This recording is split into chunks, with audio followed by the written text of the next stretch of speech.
ಬ್ರೇಕ್ನ ನಂತರ ಮಹಾ exit poll ವಿಶೇಷ ಕಾರ್ಯಕ್ರಮಕ್ಕೆ ಮತ್ತೊಮ್ಮೆ ಸ್ವಾಗತ. ಎಕ್ಸಿಟ್ ಪೋಲ್ನಲ್ಲಿ ಬಂದಿರುವ ಸಂಖ್ಯೆಗಳು ಸತ್ಯ ಆದರೆ ಬಿಜೆಪಿ ಜೆಡಿಎಸ್ ಮೈತ್ರಿ ಕರ್ನಾಟಕದಲ್ಲಿ ಚೆನ್ನಾಗಿ ವರ್ಕ್ ಆಗಿದೆ ಅಂತ ಅರ್ಥ. ಚೆನ್ನಾಗಿ ವರ್ಕ್ ಆಗಿದೆ ಅಂತ ಗಂಗಾಧರ ಮೂರ್ತಿ ಅವರು ಹೇಳ್ತಾ ಇದ್ದಾರೆ. ಪ್ರಶಾಂತ್ ಒಪ್ಕೊಳ್ತೀರಾ? ಅಲ್ಲ ನೋಡಿ, ಬೆಳಗ್ಗೆ ಕೂಡ ನಾವು ಚರ್ಚೆ ಮಾಡಿದ್ವಿ. ಹಳೆ ಮೈಸೂರು ಭಾಗದಲ್ಲಿ ಒಂದು ಎಡ್ಜ್ ಸಿಕ್ಕಿದೆ, ಕಲ್ಯಾಣ ಕರ್ನಾಟಕದಲ್ಲಿ ಮೈನಸ್ ಆದರೂ ಆಗುತ್ತೆ ಬಿಜೆಪಿಗೆ ಅಂತ. ನೋಡಿ, 2023ರ ಚುನಾವಣೆಯಲ್ಲಿ ಬಿ ಜೆ ಪಿ ಹಳೆ ಮೈಸೂರಿನಲ್ಲಿ 5% ಹೆಚ್ಚು ವೋಟ್ ಗಳಿಸಿತ್ತು. ಎಸ್, ಅಂದರೆ ಸರ್ಕಾರದ ಆ್ಯಂಟಿ ಇನ್ಕಂಬನ್ಸಿ ಇದ್ದಾಗಲೂ ಕೂಡ ಬಿ ಜೆ ಪಿಗೆ 5% ವೋಟ್ ಜಾಸ್ತಿ ಗಳಿಸಿತ್ತು. ನ್ಯಾಚುರಲಿ ಜೆ ಡಿ ಎಸ್ ವೋಟನ್ನು ಕಳೆದುಕೊಂಡಿತ್ತು. ಆದರೆ ಲೋಕಸಭಾ ಚುನಾವಣೆಯಲ್ಲಿ ಒಂದು ಮಾತನ್ನು ಒಪ್ಪಲೇಬೇಕು, ಇಬ್ಬರು ಈಗ ಕಾಂಗ್ರೆಸ್ ಜೆ ಡಿ ಎಸ್ ಮೈತ್ರಿಗಿಂತ B J P J D S are natural alliance. ಯಾಕಂದರೆ both are of shoots of old Janata Parivar. ಇವತ್ತಿನ ಕರ್ನಾಟಕದ ಬಿ ಜೆ ಪಿ ಏನಿದೆ ಅದು ಹಿಂದುತ್ವ ಪ್ಲಸ್ ಲಿಂಗಾಯತ ಜನತಾ ಪರಿವಾರ ಅಂತ ತೆಗೆದುಕೊಂಡ್ರೆ, ಜೆ ಡಿ ಎಸ್ಸನ್ನು ನೀವು ಒಕ್ಕಲಿಗ ದೇವೇಗೌಡರು ಅದು ಆ ಧ್ರುವವನ್ನು ತೆಗೆದುಕೊಂಡು ಬಂದರು. ಹೀಗಾಗಿ ಇಬ್ಬರೂ ಸೇರಿದಾಗ ಒಂದು ನ್ಯಾಚುರಲ್ ಅಲೈನ್ಸ್ ಅಂತಕ್ಕಂಥದ್ದನ್ನು ಒಪ್ಪಲೇಬೇಕಾಗತ್ತೆ. ಇಡೀ ವೋಟ್ ಶೇರನ್ನು ನಾವು ಗಣನೆಗೆ ತೆಗೆದುಕೊಂಡ್ರೆ ಇಂಡಿಯಾ ಟುಡೇ ಏನು ಹೇಳ್ತಾ ಇದೆ, 48% ಬಿ ಜೆ ಪಿ ಜೊತೆಗೆ 7%. ನೀವು ಆ 48% ಬೇರೆ ರಾಜ್ಯದ ಬೇರೆ ಬೇರೆ ಭಾಗಗಳಲ್ಲಿ ಬಿಟ್ಬಿಡಿ. ಹಳೆ ಮೈಸೂರು ಭಾಗದಲ್ಲಿ ಇಬ್ಬರೂ ಸೇರಿ 50 ಕ್ರಾಸ್ ಮಾಡ್ತಾರಾ ಅಂತಕ್ಕಂಥದ್ದು ಭಾಳ ಮುಖ್ಯ ಇರುತ್ತೆ. ಎಸ್, ಮೇಲ್ನೋಟಕ್ಕೆ ಚಿಕ್ಕಬಳ್ಳಾಪುರ, ಕೋಲಾರ, ತುಮಕೂರು, ಮಂಡ್ಯ ಮತ್ತು ಮೈಸೂರು ಇಲ್ಲಿ ಮೈತ್ರಿಯಲ್ಲಿ ಏನು ಭಾಳ ದೊಡ್ಡ ತೊಡಕುಗಳು ಅಂತ ಕಾಣಲಿಲ್ಲ. ಹಾಸನ ಮೈತ್ರಿಯಲ್ಲಿ ತೊಡಕುಗಳಿದ್ವು ಅಂತಕ್ಕಂಥದ್ದು ಸ್ಪಷ್ಟ. ಬೆಂಗಳೂರು ಗ್ರಾಮಾಂತರದಲ್ಲಿ D K Shivakumar J D ಎಸ್ಸನ್ನೇ ಜೊತೆಗೆ ತೆಗೆದುಕೊಳ್ತಕ್ಕಂಥ ಒಂದಿಷ್ಟು ಪ್ರಯತ್ನವನ್ನು ರಾಮನಗರ ಜಿಲ್ಲೆಯಲ್ಲಿ ಮಾಡಿದ್ದು ಕಂಡು ಬಂತು. ಒಂದು ನನಗನ್ಸುತ್ತೆ ಅಜಿತ್, ಈ ಮೈತ್ರಿ, ನಾನು ಅದೇ ಪ್ರಶ್ನೆಯನ್ನು ಗಂಗಾಧರ ಮೂರ್ತಿಯವ್ರು ಕೇಳಬೇಕು ಅಂತಿದ್ದೆ. ಸರಿ, ಈ ಮೈತ್ರಿ ಕಾಂಗ್ರೆಸ್ಸನ್ನು ಟೇಕ್ ಆನ್ ಮಾಡಲಿಕ್ಕೆ ನೀವು 23ರ ವಿಧಾನಸಭಾ ಚುನಾವಣೆ ಸೋತ ನಂತರ ಒಟ್ಟಿಗೆ ಬಂದ್ರಿ ಸರಿ, ಆದರೆ ನೀವು ಒಟ್ಟಿಗೆ ಬಂದಾಗ ವೋಟ್ ಶಿಫ್ಟ್ ಆಗುತ್ತೆ. ಬಟ್ ಈ ಮೈತ್ರಿಯನ್ನು ನೀವು ಎಷ್ಟು ದಿನ ಮುಂದುವರಿಸ್ಕೊಂಡು ಹೋಗ್ಬೋದು ಅಂತಕ್ಕಂಥದ್ರ ಬಗ್ಗೆ ನನ್ನದೇ ಆಗಿರ್ತಕ್ಕಂಥ ಪ್ರಶ್ನೆಗಳು. ಮುಂದಿನ ವಿಧಾನಸಭಾ ಚುನಾವಣೆ, ಜಿಲ್ಲಾ ಪಂಚಾಯತ್ ಚುನಾವಣೆ ಯು ಕೆನಾಟ್ ಕಂಟಿನ್ಯೂ, ಮುಂದಿನ ವಿಧಾನಸಭೆವರೆಗೆ ಯು ವಿಲ್ ನಾಟ್ ಕಂಟಿನ್ಯೂ ನನ್ನ ಅಂದಾಜಿನ ಪ್ರಕಾರ. ಇನ್ನೊಂದು ಪ್ರಶ್ನೆ, ಪ್ರಜ್ವಲ್ ರೇವಣ್ಣ ಪ್ರಕರಣದ ನಂತರ ಒಂದು ವೇಳೆ ಎನ್ ಡಿ ಎಗೆ ಈ ಪರಿಯ ಬಹುಮತ ಬಂದರೆ ಮತ್ತು ಕರ್ನಾಟಕದಲ್ಲಿ ಬಿ ಜೆ ಪಿ 23-25ರವರೆಗೆ ಹೋದರೆ ಜೆ ಡಿ ಎಸ್ ಮತ್ತು ಬಿ ಜೆ ಪಿಯ ಮೈತ್ರಿ ಕರ್ನಾಟಕದಲ್ಲಿ ಮುಂದುವರಿಯುತ್ತಾ? ಅದು ಕೂಡ ಪ್ರಶ್ನಾರ್ಥಕ. ಒಂದು ಈಗ ನಿಮ್ಮ ಪ್ರಶ್ನೆಗಳು ಕರೆಕ್ಟ್ ಇದೆ, ಆದರೆ ಇವತ್ತಿನವರೆಗೂ ನಾವು ಚುನಾವಣೆ ಅಲಯನ್ಸ್ ಆದಾಗಿಂದ ಇಲ್ಲಿವರೆಗೂ ಬಂದಂಥ ಎಲ್ಲ ಚುನಾವಣೆಗಳಲ್ಲೂ ಅಲಯನ್ಸ್ ಆಗಿದ್ದೀವಿ. ಎಮ್ ಎಲ್ ಸಿ ಚುನಾವಣೆ ಇರ್ಬೋದು, ಮತ್ತು local bodies M L C ಚುನಾವಣೆ ಈ ಮೊನ್ನೆ ನಡೀತಾ ಇರೋದ್ರ ಇರ್ಬೋದು. ಈಗ ನೀವು ಹೇಳ್ದಂಗೆ ಪ್ರಜ್ವಲ್ ಪ್ರಕರಣ ಏನಾದರೂ ಭಾರತೀಯ ಜನತಾ ಪಾರ್ಟಿಗೆ ಮುಜುಗರ ಆಗಿದ್ದು ನಿಜ, ನಮಗೂ ಅತಿ ಹೆಚ್ಚು ಮುಜುಗರ ಆಗಿದ್ದು ನಿಜ, ಅದರಲ್ಲೇನು ನೋ ಡೌಟ್. ಅದಕ್ಕೆ ತಕ್ಕದಂಥ ಏನು ನಾವು ಸಸ್ಪೆಂಡು ಮತ್ತೊಂದು ಏನಿದೆಯೋ ಅದನ್ನು ಆ್ಯಕ್ಷನ್ ತೊಗೊಂಡ್ವಿ. ಅದರ ಜೊತೆಗೆ ಅದಾದಮೇಲೆ ಕೂಡ ನಮಗೆ ಎಮ್ ಎಲ್ ಸಿ ಚುನಾವಣೆ ಬಂದಿರೋದು. ಭಾಳ ಜನ ಎಮ್ ಎಲ್ ಸಿ ಚುನಾವಣೆಯಲ್ಲೇ ಬ್ರೇಕ್ ಆಗೋಗುತ್ತೆ, ಮೋದಿಯವರು ದೇವೇಗೌಡರ ಮೇಲೆ ಕೋಪ ಮಾಡ್ಕೊಂಡಿದ್ದಾರಂತೆ, ಅಮಿತ್ ಶಾ ಮಾಡ್ಕೊಂಡಿದ್ದಾರಂತೆ, ಭಾರತೀಯ ಜನತಾ ಪಾರ್ಟಿ ಜೆ ಡಿ ಎಸ್ನ ಹೊರಗೆ ಹಾಕುತ್ತೆ ಅಂತ ಕಾಂಗ್ರೆಸ್ ನಾಯಕರು ಅಲ್ಲಿ ಮಾತಾಡಿದ್ದು ನಿಜ. ಆದರೆ ಈ ಎಲೆಕ್ಷನ್ಗೋಸ್ಕರ ಮಾಡಿರ್ತಕ್ಕಂಥ ಅಲಯನ್ಸ್ ಅಲ್ಲ ಇದು. ಕರ್ನಾಟಕದಲ್ಲಿ ಕಾಂಗ್ರೆಸ್ಸನ್ನು ತೆಗಿಲೇಬೇಕು ಅನ್ನೋ ಒಂದೇ ಒಂದು ಕಾರಣಕ್ಕೆ J D S and B J P alliance ಆಗಿದೆ ಎಲ್ಲ ಚುನಾವಣೆಗಳಿಗೂ ಕೂಡ. ಮುಂಬರತಕ್ಕಂಥ ಜಡ್ ಪಿ ಚುನಾವಣೆ ಇರ್ಬೋದು, ಮತ್ತು ಮಹಾನಗರ ಪಾಲಿಕೆ ಚುನಾವಣೆ, ಬೆಂಗಳೂರು ಮಹಾನಗರ ಪಾಲಿಕೆ ಚುನಾವಣೆ ಇರ್ಬೋದು. ಆಲ್ರೆಡಿ ಒಂದು ಸುತ್ತಿನ ಚರ್ಚೆನೂ ಕೂಡ ಆಗಿದೆ ರಾಜ್ಯ ನಾಯಕರದ ಮಟ್ಟಿಗೆ. ರಾಜ್ಯ ನಾಯಕರ ಜೊತೆಗೆ ಕುಮಾರಸ್ವಾಮಿ ಅವರು ಒಂದು ಮಟ್ಟದ ಚರ್ಚೆನೂ ಮುಗಿದಿದೆ. ಜಡ್ ಪಿ ಟಿ ಪಿ ಚುನಾವಣೆ ಹೇಗೆ ಮಾಡಬೇಕು, ಮತ್ತು ಜಡ್ ಪಿ ಟಿ ಪಿನಲ್ಲೂ ಕೂಡ ನಾವು ಹಳೆ ಮೈಸೂರಲ್ಲಿ ನಾವೇ ಸ್ಟ್ರಾಂಗ್ ಇದ್ದೀವಿ, ಅದಕ್ಕೊಂದು ಫಾರ್ಮುಲಾನು ಆಗಿದೆ already. Even B B M P ಚುನಾವಣೆಯಲ್ಲೂ ಕೂಡ ಯಾವ ರೀತಿ ನಾವು ಶೀಟ್ ಶೇರಿಂಗ್ ಮಾಡಬೇಕು ಅನ್ನೋ ಫಾರ್ಮುಲಾ ಕೂಡ ಕರ್ನಾಟಕ ಲೀಡರ್ಗಳ ಜೊತೆ ಡಿಸ್ಕಷನ್ ಆಗಿದೆ. ಅಶೋಕ್ ಅವ್ರ ಜೊತೆ ಆಗ್ಬೋದು, ಅಶ್ವಥ್ ನಾರಾಯಣ ಅವ್ರ ಜೊತೆ ಆಗ್ಬೋದು, ಕುಮಾರಸ್ವಾಮಿ ಅವರು ಎಲ್ಲವೂ ಡಿಸ್ಕಷನ್ ಆಗಿದೆ. ಒಂದು ಗುರಿ ಇರ್ತಕ್ಕಂಥದ್ದೇನು ಅಂದರೆ ಕಾಂಗ್ರೆಸ್ ಪಕ್ಷವನ್ನು ಕರ್ನಾಟಕದ ರಾಜಕಾರಣದಿಂದ, ಕರ್ನಾಟಕದಿಂದ ತೆಗಿಬೇಕು. ಅದು ನಮ್ಮ ಆಸೆ ಅನ್ನೋದಕ್ಕಿಂತ ಹೆಚ್ಚಿನಾಗಿ ಮೋದಿಯವರ ಆಸೆ. ಅವರು ಭಾರತ್ ಮುಕ್ತ ಕಾಂಗ್ರೆಸ್ ಏನಿತ್ತು, ಕಾಂಗ್ರೆಸ್ ಮುಕ್ತ ಭಾರತ್ ಅಂತ ಏನಿತ್ತು, ಸಾರಿ ಕಾಂಗ್ರೆಸ್ ಮುಕ್ತ ಭಾರತ್ ಅಂತ ಏನಿತ್ತು, ಅದನ್ನು ಆಗಲೇ ನಮ್ಮ ಚಂದ್ರಶೇಖರ್ ಹೇಳ್ದಂಗೆ 17 ರಾಜ್ಯಗಳಲ್ಲಿ 0ಗೆ ಬಂದಿದ್ದಾವೆ. ಈಗಾಗಲೇ ಇನ್ನೆಷ್ಟು ಇದೆ, 14 ರಾಜ್ಯಗಳಲ್ಲಿ ಕಳೆದ ಸಲ 0 ಇತ್ತು, ಈ ಸಲ ಇನ್ನೂ 17 ಹೋಗುತ್ತೆ, 0ಗೆ ಹೋಗ್ತದೆ. ಈಗ ಅವ್ರಿಗೆ ಈಗ ಒಂದೇ ಒಂದು ಸಿಂಪಲ್, ಮೊನ್ನೆ ಡಿ ಕೆ ಶಿವಕುಮಾರ್ ಅವರು ಇದು ಎಕ್ಸಿಟ್ ಪೋಲ್ ಆದಮೇಲೆ ಒಂದು ರಿಯಾಕ್ಟ್ ಮಾಡಿದ್ರು. ನಾನು ಎಕ್ಸಿಟ್ ಪೋಲ್ಗಳನ್ನು ನಂಬಲ್ಲ, ನಾನು ಕಾರ್ಯಕರ್ತದ ಪೋಲ್ ಇದೆ ಅದನ್ನು ನಂಬ್ತೀನಿ ನಾನು. ಎಷ್ಟು ಅಂತ ಹೇಳಿ? 135ಕ್ಕೂ ಹೆಚ್ಚು ಅಂತ ಅಸೆಂಬ್ಲಿನಲ್ಲಿ ಹೇಳಿದ್ರು. ಈಗ ಹೇಳಿ ನೋಡೋಣ. ಈಗ ನಿಮ್ಗೆ ಆ ಕಾನ್ಫಿಡೆನ್ಸ್ ಇದೆಯಾ? ಗಂಗಾಧರ್ ನನ್ನ ಸಣ್ಣ ಇನ್ನೊಂದು ಪ್ರಶ್ನೆ ಇದೆ. BJP ನಾಯಕರು ನಿಮ್ಮ ಎದುರುಗಡೆ ಹೇಳ್ತಾ ಇಲ್ಲ, ಅಂದರೆ ಖಾಸಗಿಯಾಗಿ ನಮ್ಮ ಎದುರುಗಡೆ ಹೇಳ್ತಿರ್ತಾರೆ, ಯಾಕೆ ಈ ಮೈತ್ರಿ ಮಾಡ್ಕೊಂಡ್ವಿ ದೇವೇಗೌಡರು ಅಂದರೆ ದೇವೇಗೌಡರ ಹಯಾತಿಯಲ್ಲಿ ಯಾಕೆ ಈ ಮೈತ್ರಿ ಆಯಿತು ಅಂತಂದರೆ, ಮುಂದಿನ ದಿನಗಳಲ್ಲಿ ನಮಗೆ ಒಕ್ಕಲಿಗರ ಮತಗಳು ಬರಬೇಕು ಅನ್ನುವ ಕಾರಣಕ್ಕೋಸ್ಕರ ಮೈತ್ರಿ ಆಯಿತು ಅಂತಕ್ಕಂಥದ್ದನ್ನು BJP ಹೇಳುತ್ತೆ. ಅಂದರೆ ಈ ಫೆನಾಮಿನನ್ನು ನಾವು ನೋಡಿದ್ದೀವಿ. ರಾಷ್ಟ್ರೀಯ ಪಕ್ಷಗಳು ಯಾವಾಗ ಪ್ರಾದೇಶಿಕ ಪಕ್ಷಗಳ ಜೊತೆ ಮೈತ್ರಿ ಮಾಡ್ಕೊಂಡಿವೆ, ನಿಧಾನವಾಗಿ ಅವುಗಳ ವೋಟ್ ಶೇರನ್ನು ಕಬಳಿಸ್ತಾ ಹೋಗ್ತವೆ ಅಂತಕ್ಕಂಥದ್ದು. ಇಲ್ಲ, ಒಂದು ನೋಡಿ, ಈಗ ನೀವು ಹೇಳಿದ ಒಂದು ವಿಷಯನ ನಾನು ಒಪ್ಕೊಳ್ಳೇಬೇಕು. ಕರ್ನಾಟಕದಲ್ಲಿ ಭಾರತೀಯ ಜನತಾ ಪಾರ್ಟಿ ಫಸ್ಟ್ ಅಲಯನ್ಸ್ ಮಾಡಿದ್ದು ಯಾರ ಜೊತೆ? JDS JDU ಡಿವೈಡ್ ಆದಾಗ JDU ಜೊತೆ ಅಲಯನ್ಸ್. ಅದಕ್ಕಿಂತ ಮುಂಚೆ ಜನಶಕ್ತಿ ರಾಮಕೃಷ್ಣ ಹೆಗಡೆ ಲೋಕಶಕ್ತಿ ಜೊತೆ ಮಾಡಿತು. ಅದಾದ್ಮೇಲೆ ರಾಮಕೃಷ್ಣ ಹೆಗಡೆ ಅವ್ರನ್ನ ಪಾರ್ಟಿಗೆ ಶಿಫ್ಟ್ ಆಗಲಿಲ್ಲ. ಲೋಕಶಕ್ತಿಲಿ ಇದ್ದಂಥ ಹೆಗಡೆ ಅವ್ರು ತೀರೋದ್ಮೇಲೆ ಲೋಕಶಕ್ತಿಲಿ ಇದ್ದಂಥ ಎಲ್ಲ ನಾಯಕರು BJPಗೆ ಹೋದರು. ಅದಾದಮೇಲೆ JDU ಅಲಯನ್ಸ್ ಆಯಿತು. ಜಯೇಶ್ ಪಟೇಲ್ರ ನೇತೃತ್ವದಲ್ಲಿದ್ದಂಥ JDU ಆ್ಯಂಡ್ BJP ಅಲಯನ್ಸ್ ಆಯಿತು. ಅವತ್ತು ಬಸವರಾಜ ಬೊಮ್ಮಾಯಿ ಅವರು JDUನಲ್ಲಿದ್ದರು. 7 ಸೀಟೇನೋ ಗೆಲ್ತು, 79 2004 79 + 5 7 ಗೆಲ್ತು. ಆಗ ಮತ್ತೆ ಏನು ಮಾಡಿದ್ರು, ಆ JDUನೇ ತೊಗೊಂಡೋಗಲ್ಲಿ ಆ ಪಾರ್ಟ್ JDUನ ಮರ್ಜ್ ಮಾಡಿದ್ರು. ನಾನು ಒಪ್ಕೊತೀನಿ, ಇಲ್ಲ ಅಂತ ಹೇಳ್ತಿಲ್ಲ. ಭಾರತೀಯ ಜನತಾ ಪಾರ್ಟಿ ಹೆಜ್ಜೆಗೂ ತನ್ನ ಶಕ್ತಿನ ವೃದ್ಧಿಸ್ಕೊಳ್ಳಿಕ್ಕೆ ಕಾಂಗ್ರೆಸ್ಸಿಂದನೂ ಬಂಗಾರಪ್ಪನವರು ಕಿತ್ಕೊಂಡೋಗಿ ಪಕ್ಷ ವೃದ್ಧಿ ಮಾಡ್ಕೊಂತು. ಆ ಪಕ್ಷ ವೃದ್ಧಿ ಮಾಡೋದ್ರಲ್ಲಿ ನಾವೆಷ್ಟು ಆಸಕ್ತಿಯಾಗಿರ್ತೀವೋ ಅವರು ಅಷ್ಟೇ ಆಸಕ್ತಿಯಾಗಿರಬೇಕು ಅನ್ನೋದು ಇಂಪಾರ್ಟೆಂಟ್. ಇಲ್ಲಿ ನೀವು ಹೇಳೋ ಡೇಂಜರು ನಮಗಿದೆ, ಇಲ್ಲ ಅಂತ ನಾನೇನು ಅದನ್ನು ಅಲ್ಲಿಗಳೆಯೋದು ಇಲ್ಲ. ಯಾಕೆಂದರೆ ಈ ದೇಶದಲ್ಲಿ ಈ ದೇಶದಲ್ಲಿ 2 ರಾಷ್ಟ್ರೀಯ ಪಕ್ಷಗಳು ಬಹಳ ರೀಜನಲ್ ಪಾರ್ಟಿಗಳನ್ನ ಮುಗಿಸಾಕಿದ್ದಾವೆ. ಅತಿ ಹೆಚ್ಚು ಕಾಂಗ್ರೆಸ್ ಮುಗಿಸಾಕಿದೆ, ಅದರ ಹಿಂದೆನೇ ಬಾಲದಲ್ಲಿ ಭಾರತೀಯ ಜನತಾ ಪಾರ್ಟಿನೂ ಇದೆ. ಆ ಭಯನೂ ಇದೆ ನಮಗೆ, ಇಲ್ಲ ಅಂತ ಏನಲ್ಲ. ಆದರೆ ಒಂದೇನಂತಂದರೆ, ಭಾರತೀಯ ಜನತಾ ಪಾರ್ಟಿಗೆ ಹಳೆ ಮೈಸೂರು ಭಾಗದಲ್ಲಿ ಈವನ್ ಕೇಡರ್ ಬೇಸ್ ವರ್ಕರ್ಸು ಇಲ್ಲ ಮತ್ತು ಲೀಡರ್ಸು ಇಲ್ಲ. ಹಾಗಾಗಿ ದೇವೇಗೌಡರ ಮೇಲೆ ಕುಮಾರಸ್ವಾಮಿ ಮೇಲೆ ಡಿಪೆಂಡ್ ಆಗಿದ್ದಾರೆ ಹೊರತು ಅತಿ ಹೆಚ್ಚು ಕುಮಾರಸ್ವಾಮಿಯವರನ್ನು ಹಳೆ ಮೈಸೂರಿನ ಭಾಗದ ಎಲ್ಲ MP ಕ್ಯಾಂಡಿಡೇಟ್ಗಳು, ಭಾರತೀಯ ಜನತಾ ಪಾರ್ಟಿ ಕ್ಯಾಂಡಿಡೇಟ್ಗಳು ಅತಿ ಹೆಚ್ಚು ಉಪಯೋಗಿಸ್ಕೊಂಡಿದ್ದಾರೆ. ಭಾರತೀಯ ಜನತಾ ಪಾರ್ಟಿ ಲೀಡರ್ಗಳಿಗಿಂತ ಜಾಸ್ತಿ ಕ್ಯಾಂಪೇನ್ ಮಾಡಿಸಿದ್ದು ದೇವೇಗೌಡರ ಕೈಲಿ ಮತ್ತು ಕುಮಾರಸ್ವಾಮಿಯವ್ರ ಕೈಲಿ. ಚಿಕ್ಕಬಳ್ಳಾಪುರ ಇರ್ಬೋದು, ಮೈಸೂರು ಇರ್ಬೋದು, ಮತ್ತು ಚಾಮರಾಜನಗರ ಇರ್ಬೋದು, ತುಮಕೂರು, ಅದರಲ್ಲೂ ತುಮಕೂರಂತೂ ದೇವೇಗೌಡರನ್ನ ಒಂದು 5-6 ಸಲ ಕರ್ಕೊಂಡೋಗಿರ್ಬೇಕು. ಹಾಸನ ಬಿಟ್ಟರೆ ಅತಿ ಹೆಚ್ಚು ತುಮಕೂರಿಗೆ. ಹಾಗಾಗಿ ಇಲ್ಲಿ ಏನಾಗಿದೆ ಅಂದರೆ ಹಳೆ ಮೈಸೂರಿನಲ್ಲಿ BJP ಕೇಡ್ರಿ ಇಲ್ಲ ಅನ್ನೋದು ನಿಜ. ಬಟ್ ಕಳೆದ ವಿಧಾನಸಭಾ ಚುನಾವಣೆಯ ಅವರ ನಂಬರ್ಗಳನ್ನ ನೋಡ್ತಾ ಹೋದ್ರೆ ಇನ್ನೊಂದು 2 ಎಲೆಕ್ಷನ್ ಬರ್ತಿದ್ರು. ಕೇಳಿ ಅವ್ರು ಪರಿತಾಪ ಪಟ್ಟಿದ್ದೆ ಅದಕ್ಕೆ. ಹೌದು, ನಿಮ್ಮನ್ನ ಅಸೆಂಬ್ಲಿ ಚುನಾವಣೆಯಲ್ಲಿ ನಿಮ್ಮನ್ನ ಟಾರ್ಗೆಟ್ ಮಾಡಕ್ ಹೋಗಿ ಕಾಂಗ್ರೆಸ್ನ ತಂದ್ಕೊಂಡು ಸುದ್ದಿ ನಮ್ಗೆ ಅದು ಗೊತ್ತಾಗ್ಲೇ ಇಲ್ಲ. ನಾವು ನಿಮ್ಮನ್ನ ಟಾರ್ಗೆಟ್ ಮಾಡಬಾರ್ದಿತ್ತು ಅಂದ್ರು. ಅತಿ ಹೆಚ್ಚು 22-23 ಕ್ಷೇತ್ರಗಳಲ್ಲಿ ನಮ್ಮ ಸೋಲಿಗೆ ಅವ್ರು ಕಾರಣ ಆಗಿದ್ರು. ಆಮೇಲೆ ಅವ್ರಿಗೆ ರಿಯಲೈಸ್ ಆಯ್ತು, ಇದೇನಪ್ಪ ಇದು ಅಲ್ಲಿ ನಮ್ಗೆ ಬೇಸೇ ಇಲ್ಲ, ನಮ್ಮಿಂದ ಕ್ಯಾಂಡಿಡೇಟ್ಗಳನ್ನ ಹಾಕಿ ಆಟ ಆಡೋದು.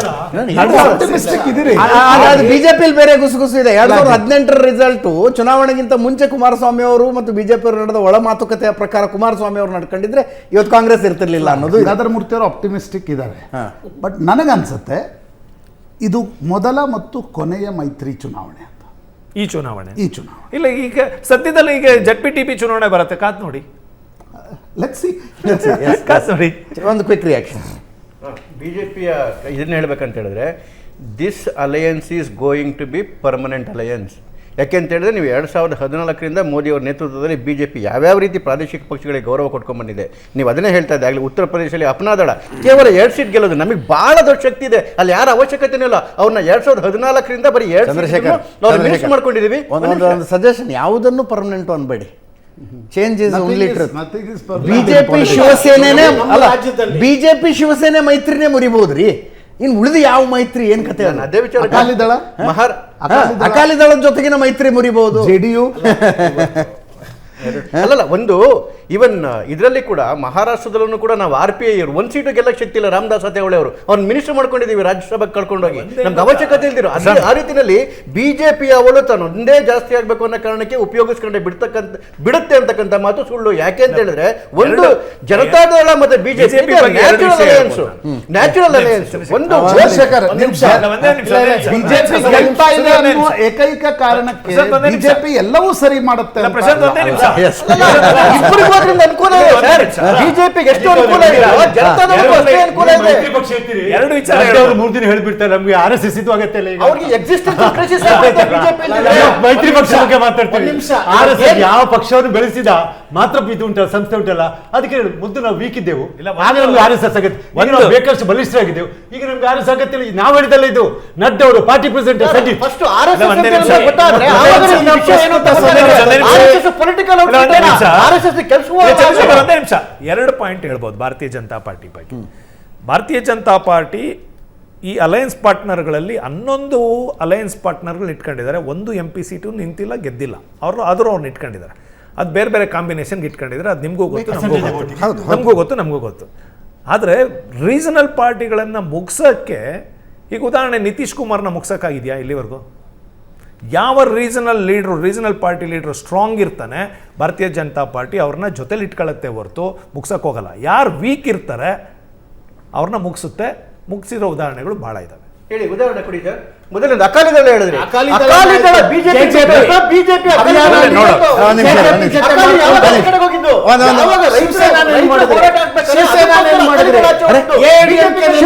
ಶಿವಸೇನೆ ಏನ್ ಮಾಡಿದ್ರು? ಅವ್ರೇನ್ ಮಾಡಿದ್ರು?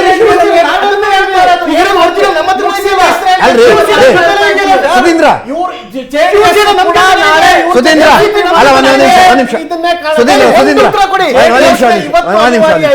ಈಗ ಕಾಂಗ್ರೆಸ್ ನಾಯಕರು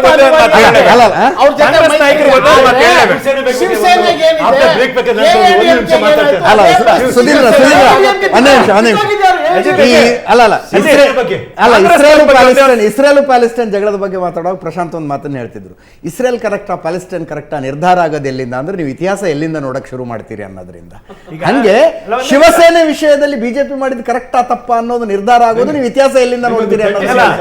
ಕೊನೆ ಲಾಸ್ಟ್ ಲೋಕಸಭೆ 2019 ಲೋಕಸಭಾ ಚುನಾವಣೆಯಲ್ಲಿ ಪ್ರೀಪೋಲ್ ಅಲಯನ್ಸ್ ರೀ ಅವ್ರದ್ದು. ಪ್ರೀಪೋಲ್ ಅಲಯನ್ಸ್ ಇಟ್ಕೊಂಡು 48 ಪೈಕಿ 42 ಗೆದ್ದಿದ್ರು ಅವರು. ಅಲ್ಲಲ್ಲ, ಒಂದೊಂದು ನಿಮಿಷ. ಪ್ರೀಪೋಲ್ ಅಲಯನ್ಸ್ ಅವ್ರದ್ದು ವಿಧಾನಸಭಾ ಚುನಾವಣೆಯಲ್ಲೂ ಪ್ರೀಪೋಲ್ ಅಲಯನ್ಸ್, ವಿಧಾನಸಭಾ ಚುನಾವಣೆಯಲ್ಲಿ ಪ್ರೀಪೋಲ್ ಅಲಯನ್ಸ್ ಅವ್ರದ್ದು. ಅದನ್ನ ಯಾರು ಅಳಗಲಿಯಕ್ಕಲ್ಲ. ಪರಿಸ್ಥಿತಿ ಗಂಗಾಧರ ಮೂರ್ತಿ ಅವರು, ನಾನು ಇನ್ನೊಂದು ಇಂಟ್ರೆಸ್ಟಿಂಗ್ ನಂಬರ್ ಹೇಳ್ಬೇಕು ಅದಕ್ಕಿಂತ ಮುಂಚೆ ಪ್ಲೀಸ್. ಕಾಂಗ್ರೆಸ್ ನಾಯಕರು ಪಾಪ ಭಾರತೀಯ ಜನತಾ ಪಾರ್ಟಿ ಹೇಗೆ ರೀಜನಲ್ ಪಾರ್ಟಿಗಳು ಮುಗಿಸುತ್ತೆ ನೋಡ್ತಿದ್ದಾರೆ.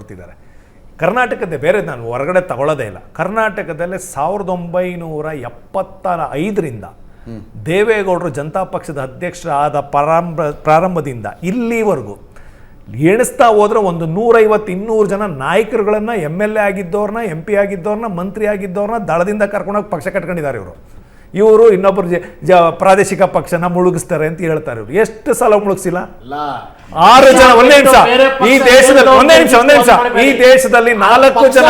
ಒಂದೇ ನಿಮಿಷ ಪ್ಲೀಸ್, ಬಿಡಿ.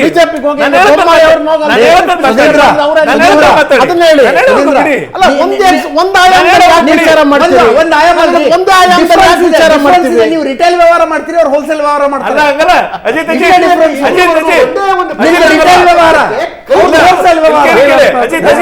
ಅಜಿತ್ ಒಂದೇ ನಿಮಿಷ. ಕಾಂಗ್ರೆಸ್ ಪಾರ್ಟಿ ಹೇಗೆ ಸೋತು ಸುಣ್ಣಾಗಿರ್ತದೆ. ಸುಣ್ಣಾಗಿದ್ದಾಗ ಇವು ರೀಜನಲ್ ಲೀಡರ್ ಜನತಾ ಪಕ್ಷದ ಮೊರಾರ್ಜಿ ದೇಸಾಯಿ ನೀನ್ ಬಿಟ್ರೆ ಇಲ್ಲ ಅಂತ ತಗೊಂಡ ಪ್ರೈಮ್ ಮಿನಿಸ್ಟರ್ ಮಾಡತ್ತೆ. 10 ತಿಂಗಳಲ್ಲಿ ಪಾರ್ಟಿ ಒಡೆದು ಕೆಳಗಿಳಿಸುತ್ತೆ. ಮೊರಾರ್ಜಿ ದೇಸಾಯಿ, ಚರಣ್ ಸಿಂಗ್, ದೇವೇಗೌಡರು, IK ಗುಜ್ರಾಲ್ 4 ಜನ ಪ್ರಧಾನಿನ ಕೆಳಗಿಳಿಸಿದಂತ ಕೀರ್ತಿ ಇವ್ರಿಗೆ ಇರೋದು. ಕರ್ನಾಟಕದಲ್ಲೂ ಮೊರಾರ್ಜಿ ದೇಸಾಯಿ ಕೆಳಗಿಳಿಸಿದ ಪಾಪನ ಅವ್ರಿಗೆ ಕಟ್ತೀರಾ ನೀವು? ಮೊರಾರ್ಜಿ ದೇಸಾಯಿ ಇದೆ ಅಂತ ಕಾಂಗ್ರೆಸ್ ಅಲಯನ್ಸ್, ನಾನ್ ಕಾಂಗ್ರೆಸ್. ಈಗ ಒಂದ್ ನಿಮಿಷ, ಆ ಗವರ್ಮೆಂಟ್ ಅನ್ನ ಚರಣ್ ಸಿಂಗ್ ನ ತಗೊಂಡ್ಬಂದಿದ್ದಾರೆ. ಮೊರಾರ್ಜಿ ಅಲ್ಲ, ಚರಣ್ ಸಿಂಗ್. ಇವ್ರ ವಿರುದ್ಧ ಚರಣ್ ಸಿಂಗ್ ನೆತ್ಕಟ್ಟಿ ಸಪೋರ್ಟ್ ಮಾಡ್ತೀವಿ ಅಂತ ಹೇಳಿ ತೆಗೆದಿದ್ದಲ್ವಾ? ಅದು ಡ್ಯುಯಲ್ ಮೆಂಬರ್ಶಿಪ್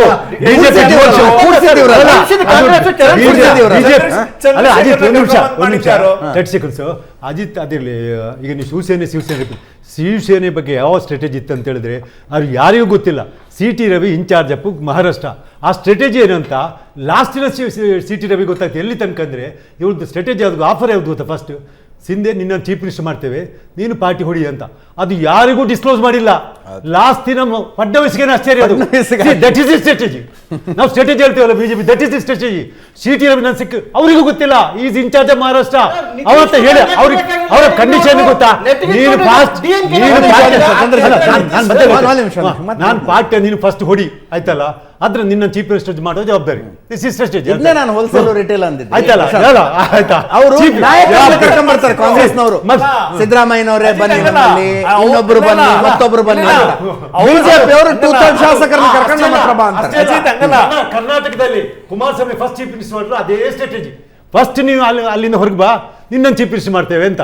ಯಾವುದು 2004 ಅಲ್ಲಿ first time Kumaraswamy CM 2004 election 26 Yediyurappa chief D P. ಆಗ್ಲೂ ಸ್ಟ್ರಾಟಜಿ ಸೇಮ್. ಏನಂದ್ರೆ ಫಸ್ಟ್ ಏನ್ ಗೊತ್ತಾ, ನನ್ನ ಮೇನ್ ಅಪೋಸಿಷನ್ ನೀನು ಹೊಡಿ, ಕಡೆಗೆ ನಿನ್ನೊಟ್ಟಿಗೆ ನಾನಿದ್ದೇವೆ ಅಂತ. ಒಬ್ಬ ಬಲಿಷ್ಠ ಅವ್ರಿಗೆ ಧೈರ್ಯ, ಓ ನನ್ನೊಟ್ಟಿಗೆ ಬಲಿಷ್ಠವಾದ ಬಿಜೆಪಿ ಉಂಟು ಅಂತ ಅವ್ರು ರೆಡಿಯಾಗಿ ಹೊರಡ್ತಾರೆ ಕೆಲಸ ಮಾಡ್ಲಿಕ್ಕೆ. ಕಾಂಗ್ರೆಸ್ ಕೂಡ ಸೆಂಟ್ರಲ್ ಅಲ್ಲಿ ಅಧಿಕಾರ ಇದ್ದಾಗ ಹೋಲ್ಸೇಲಾಗೆ ಹೊಡಿತಾ ಇತ್ತು. ಈಗ ಶಕ್ತಿ ಇಲ್ಲಲ್ಲ, ಹಾಗಾಗಿ ಇವತ್ತಿನ ಪ್ರಸ್ತುತ ಬಂದೆ. ಈಗ ಸುಧೀಂದ್ರ ಅವ್ರದ್ದು ಅಬ್ಜೆಕ್ಷನ್, ಈ ನಂಬರ್ಗಳನ್ನು ಯಾರು ನಂಬ್ತಾರೆ ಹಂಗೆ ಹಿಂಗೆ ಅಂತ. ಎಕ್ಸಿಟ್ ಪೋಲ್ 2014-19 ಏನೇನಾಗಿದ್ವು ಅಂತ ಒಂದ್ಸಲ ಸುಮ್ಮನೆ ಯಾರ್ಯಾರು ಏನೇನು ಹೇಳಿದ್ರು, ಅಂತಿಮ ಸಂಖ್ಯೆಗಳು ಏನು ಬಂದು ನೋಡಿ.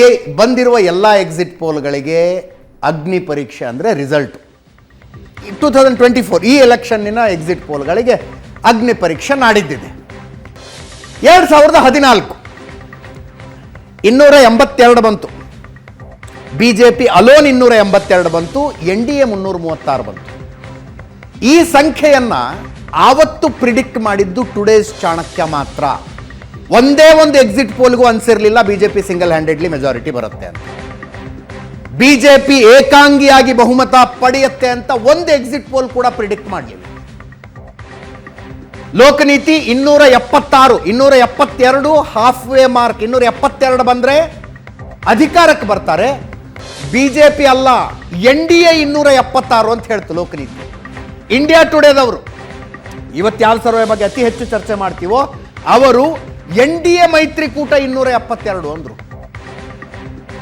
ಬಿಜೆಪಿ ಏಕಾಂಗಿಯಾಗಿ 282 ಬಂದ ಚುನಾವಣೆ ಅದು.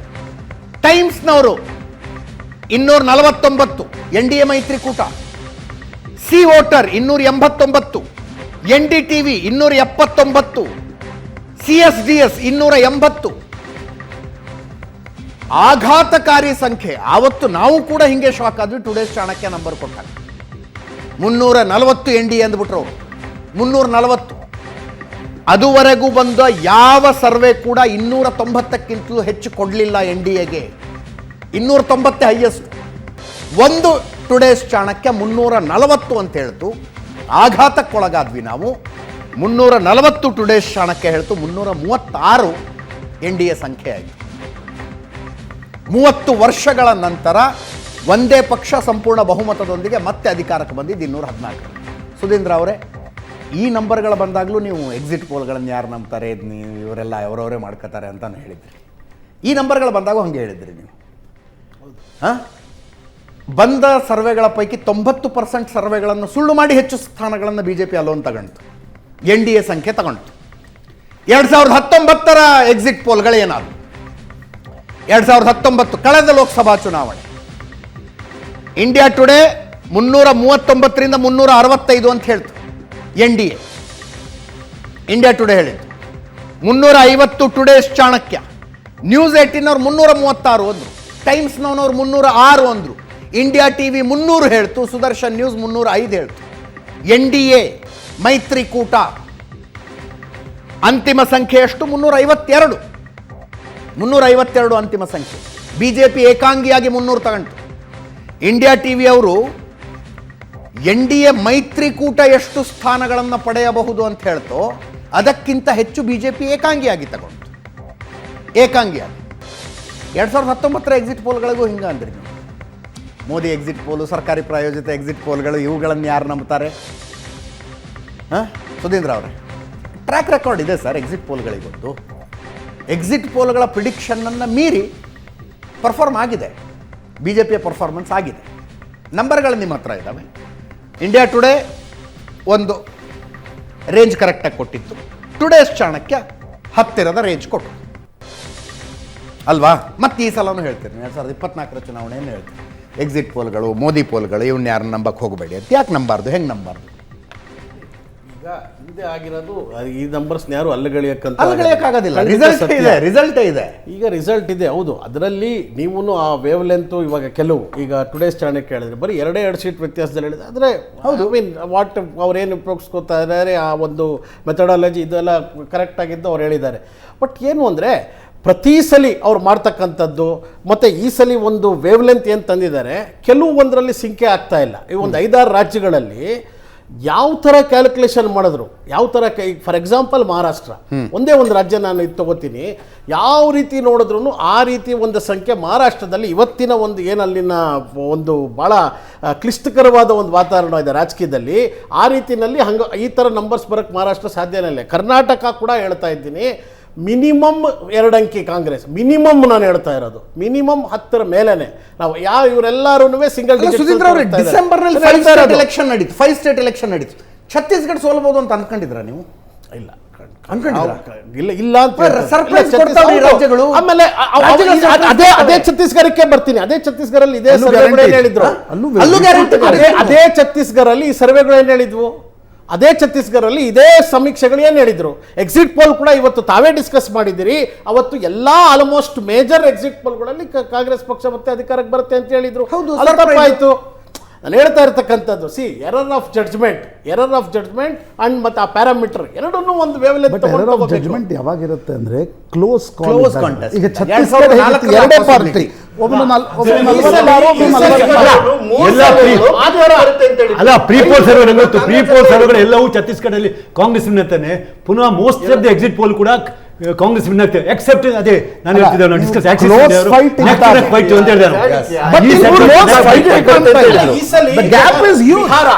ಅಜಿತ್ ಅವರೇ, ಬಿಹಾರ, ಮಹಾರಾಷ್ಟ್ರ ಯಾವ ಥರ ಇದೆ ಇವತ್ತಿನ ವಾತಾವರಣ, ಅಲ್ಲಿ ಒಂದು ಮೈತ್ರಿಗಳ ಒಂದು ಒಡಂಬಡಿಕೆ ಲಾಸ್ಟ್ 6 to 7 months ಅಲ್ಲಿ ಚೇಂಜ್ ಆಗಿರ್ತಕ್ಕಂಥ ವಾತಾವರಣ, ಮತ್ತೆ ಮೈತ್ರಿಗಳು ಅಷ್ಟೇ. ಅದು ಕರೆಕ್ಟ್ ಪ್ರೆಡಿಕ್ಷನ್ ಸಾಧ್ಯನೇ ಇಲ್ಲ.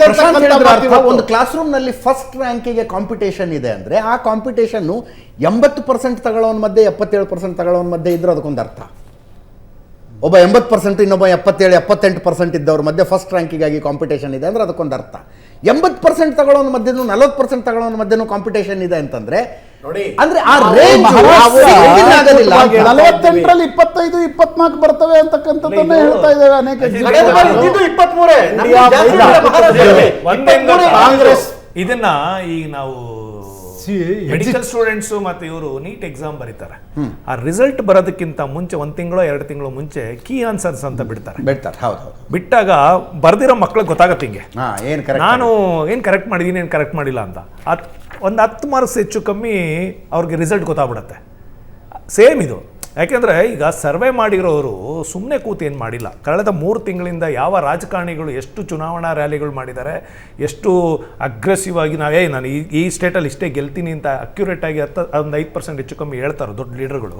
ಅದೇ ರೀತಿ ಇವರು ಕೂಡ ಒಂದಷ್ಟು ಶ್ರಮ ಹಾಕಿ ಒಂದಷ್ಟು ಸ್ಯಾಂಪಲ್ಸ್ ತಗೊಂಡು ಸೈಂಟಿಫಿಕ್ ರೀತಿಯಲ್ಲಿ ಒಂದಷ್ಟು ಮಾಡಿರ್ತಾರೆ. ನಾವು ಗೆದ್ದಾಗ ಸಂಭ್ರಮ ಪಟ್ಟು ನಾವು ಸೋತಾಗ ನಮ್ಗೆಲ್ಲ ಸಿಗುತ್ತೆ. ನಾವು ಯಾವುದೋ ಒಂದು ಕ್ಷೇತ್ರದ ಹೆಸರು ಬೇಡಪ್ಪ, ಪಕ್ಷಗಳ ಹೆಸರು ತಗೊಳ್ಳೋದಿಲ್ಲ. ನಾನು ಪ್ರಶಾಂತ್ 2 ಬೇರೆ ಬೇರೆ ಪಕ್ಷದ ರ್ಯಾಲಿಗೆ ಹೋಗಿದ್ವಿ. ಪ್ರಶಾಂತ್ ರ್ಯಾಲಿ ಮುಗಿಸ್ಕೊಂಡು ಬಂದ ತಕ್ಷಣ ಹೇಳಿದ್ರು, ಇದು ಕರ್ಕೊಂಡು ಬಂದಿರೋ ಕ್ರೌಡು, ಅದು ಬಂದಿರೋ ಕ್ರೌಡು ಅಂತ. ಅವಾಗ ನಿಮಗೆ ಗೆಸ್ ಮಾಡಕ್ ಸಾಧ್ಯ ಇದೆಯಾ?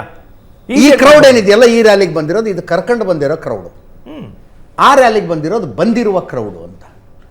ಆ ವ್ಯತ್ಯಾಸ ಪಲ್ಸ್ ಗೊತ್ತಾಗುತ್ತೆ, ನಿಮಗೆ ಗೊತ್ತಾಗುತ್ತೆ. ಮತ್ತೊಂದು ವಿಷಯ ಹೇಳ್ತೇನೆ, ಈ ಸರ್ವೆ ಉಂಟಲ್ಲ ಎಕ್ಸಿಟ್ ಪೋಲ್ ಅಲ್ಲಿ, ಈ ಎಕ್ಸಿಟ್ ಪೋಲ್ ಮಾಡಿದವರೇ ಹೇಳ್ತಾರೆ 10% ಮೇಲೆ ಕೆಳಗೆ ವೇರಿಯೇಷನ್ ಅವರು ಒಪ್ಕೊಳ್ತಾರೆ. 10%. ಪ್ರದೀಪ್ ಗುಪ್ತಾ ಹೇಳಿದ್ರು ಎಕ್ಸಿಟ್ ಪೋಲ್ ನಿಮ್ದು ರಾಂಗ್ ಆದ್ರೆ ಎಷ್ಟು ರಾಂಗ್ ಆಗ್ಬೋದು ಅಂತ ಕೇಳಿದಾಗ 351 ತನಕನೂ ಬೀಳಬಹುದು ಎನ್ಡಿ ಅಂತ. ಬಟ್ ಅವ್ರು ಈಸ್ ವೆರಿ ಸೇಫರ್ ಸೈಡ್. ಅವ್ರು ಹೇಳ್ತಾರೆ ನೋಡಿಬೇಕು ನಾಳೆ ಫಿಗರ್ ಬರುವಾಗ lowest figure and highest figure 40 gap ಅಂದ್ರೆ ಅವ್ರ ಪ್ರಕಾರ ಅಟ್ ಎನಿ ಕಾಸ್ಟ್ ನೀವು ಹೇಳ್ತಲ್ಲ, ಆ ಲೋವೆಸ್ಟ್ ಫಿಗರ್ ಗಿಂತ ಕೆಳ ಬರುದಿಲ್ಲ, ಹೈಯೆಸ್ಟ್ ಫಿಗರ್ ಗಿಂತ ಜಾಸ್ತಿ ಹೋಗುದಿಲ್ಲ. ಇದೇನು ಗೊತ್ತಾ, ಇದೆಲ್ಲ ಸಬ್ಜೆಕ್ಟ್ ಆಫ್ ಸ್ಟ್ಯಾಟಿಸ್ಟಿಕ್ಸ್ ಅಲ್ಲಿ ಒಂದು ಮಾತುಂಟು. ನಾನು ಸ್ಟ್ಯಾಟಿಕ್ಸ್ ಸ್ಟೂಡೆಂಟ್ ಆಗಿದೆ.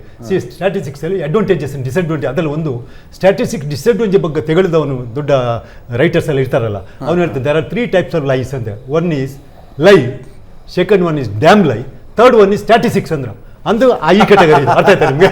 ಡ್ಯಾಮ್ ಲೈ ಅಂತ ಲೈ ಡ್ಯಾಮ್ ಲೈ ಸ್ಟೇಟಿಸ್. ಈಗ ಯಾರು ಇದನ್ನು ಎಕ್ಸಿಟ್ ಪೋಲ್ ಅನ್ನು ಒಪ್ಪುದಿಲ್ವೋ ಅವ್ರು ಹೇಳ್ತಾರಲ್ಲ ಸ್ಟ್ಯಾಟಿಸ್ಟಿಕ್ಸ್ ಡ್ಯಾಮ್ ಲೈ, ಇದು ಸ್ಟ್ಯಾಟಿಸ್ಟಿಕ್ಸ್ ಅಂದರೆ ಇಟ್ ಇಸ್ ಬಿಗ್ಗರ್ ಲೈ ಇದೆ ಅಂದರೆ ಡ್ಯಾಮ್ ಲೈ. ನಾನು ಇದು ಸಂತ ಇದು ಉಂಟು, even you go for the statistics ಬುಕ್ಕಲ್ಲಿ ಅದು ಸೇಮ್ ಸೆಂಟೆನ್ಸ್ ಇದೆ, ಇಂಥ ಆಥರ್ ಇಂಥ ಈ ರೀತಿ ಹೇಳಿದಾರೆ ಅಂತೇಳಿ. ಐ ರೆಡ್ ಇಟ್, ನಂಗೆ ಅದು ಸರಿ ನೆನಪುಂಟು. ಬಟ್ ಸ್ಟ್ಯಾಟಿಸ್ಟಿಕ್ಸ್ ಎಷ್ಟು ಹೆಲ್ಪ್ಫುಲ್ ಅಂತೆ ನನ್ನ ಲೈಫಲ್ಲಿ ನಾನು ನೋಡಿದ್ದೇನೆ, ಭಾರಿ ಹೆಲ್ಪ್ಫುಲ್ ಆಗ್ತದೆ statistics. It saves time. First of all ಉಂಟಲ್ಲ, ಇಟ್ ಸೇವ್ಸ್ ಟೈಮ್. ಅದಿರ್ತಲ್ಲ ಮಸ್ ಯಾವುದಕ್ಕಾದ್ರೆ ನಾನು ಮಾಡ್ತಾನೆಲ್ಲ ಅದಲ್ಲ, ಯಾವುದೇ ನನ್ನ ಡೇ ಟು ಲೈಫಲ್ಲಿ ನಾನು ಸ್ಟ್ಯಾಟಿಸ್ಟಿಕ್ಸ್ ಅಪ್ಲೈ ಮಾಡ್ತೇನೆ. It is become so much helpful to me. ನಾನು ಬೇರೆ ಯಾವುದು ನನ್ನ ಬಿಸ್ನೆಸ್ ಮ್ಯಾಟ್ರ್ ಆಗಲಿ ಏನೇ ಆಗಲಿ ಹೇಳ್ತಾ ಇದ್ದಲ್ಲ. ಸೊ ಅದಕ್ಕಾಗಿ ನಾನು ತಿಳ್ಕೊಂಡೆ ಸ್ಟ್ಯಾಟಿಸ್ಟಿಕ್ಸ್ ಇಸ್ ಹೆಲ್ಪ್ಫುಲ್ ಅಂತ. ಅಲ್ಲ ಕಮಿಟ್ ಮಾಡೋರು ಅದನ್ನು ಅಡ್ವಾಂಟೇಜ್ ಅಂತ ಹೇಳೋನು ಒಳ್ಳೆ ವರ್ಣನೆ ಮಾಡಿದ್ದಾನೆ. ಬಟ್ ಅದನ್ನು ಕೆಟ್ಟದುಂಟು ಅಂತ ಹೇಳಿದಕ್ಕೆ ಈಗ ಎಕ್ಸಿಟ್ ಪೋಲ್ ನಮ್ಗೆ ನಂಬುದೇ ಇಲ್ಲ ಅಂತ ಹೇಳ್ತಾರಲ್ಲ, ಅದ್ರ ಅರ್ಥ ಹಾಗೆ ಥರ್ಡ್ ಇಟ್ ಇಸ್ ವರ್ಸ್ಟ್ ಎಂದು ಡ್ಯಾಮ್ ಲೈ ಅಂತ. ಇಷ್ಟೇ ಅರ್ಥ ಆಯ್ತು ನಿಮಗೆ? ಲೈ ಡ್ಯಾಮ್ ಲೈ ಸ್ಟ್ಯಾಟಿಸ್ಟಿಕ್ಸ್ ಅಂದ್ರೆ ಸ್ಟ್ಯಾಟಿಸ್ಟಿಕ್ಸ್ ಇಸ್ ವರ್ಸ್ಟ್ ಎಂದು ಡ್ಯಾಮ್ ಲೈ ಅಂತ. ಇದು ನಾನು ಹೇಳಲ್ಲ, ಇದು ಸ್ಟ್ಯಾಟಿಸ್ಟಿಕ್ಸ್ ಬುಕ್ಕಲ್ಲೇ ಉಂಟು. ಮಹಾ ಎಕ್ಸಿಟ್ ಪೋಲ್ ವಿಶೇಷ ಕಾರ್ಯಕ್ರಮಕ್ಕೆ ಸ್ವಾಗತ. ನಮ್ಮ ಜೊತೆಗೆ ಮಂಡ್ಯದಿಂದ ಮಾಜಿ ಉಪಮುಖ್ಯಮಂತ್ರಿ ಡಾಕ್ಟರ್ ಅಶ್ವಥ್ ನಾರಾಯಣ್ ಅವರು ಜಾಯ್ನ್ ಆಗ್ತಿದ್ದಾರೆ. ಅಶ್ವಥ್ ನಾರಾಯಣ್ ಅವರೇ, ಕಾರ್ಯಕ್ರಮಕ್ಕೆ ಸ್ವಾಗತ.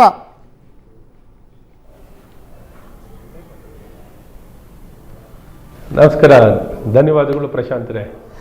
ಅಶ್ವಥ್ ನಾರಾಯಣ್ ಅವರು, ಏನು ಎಕ್ಸಿಟ್ ಪೋಲ್ ನಂಬರ್ಸ್ಗಳನ್ನು ನೋಡಿದಾಗ, ಇಡೀ ರಾಷ್ಟ್ರವ್ಯಾಪಿ ನಂಬರ್ಗಳು ಮತ್ತು ಕರ್ನಾಟಕದ ನಂಬರ್ಗಳನ್ನು ನೋಡಿದಾಗ ಏನು ಅನ್ನಿಸ್ತು? What's your first reaction on exit poll?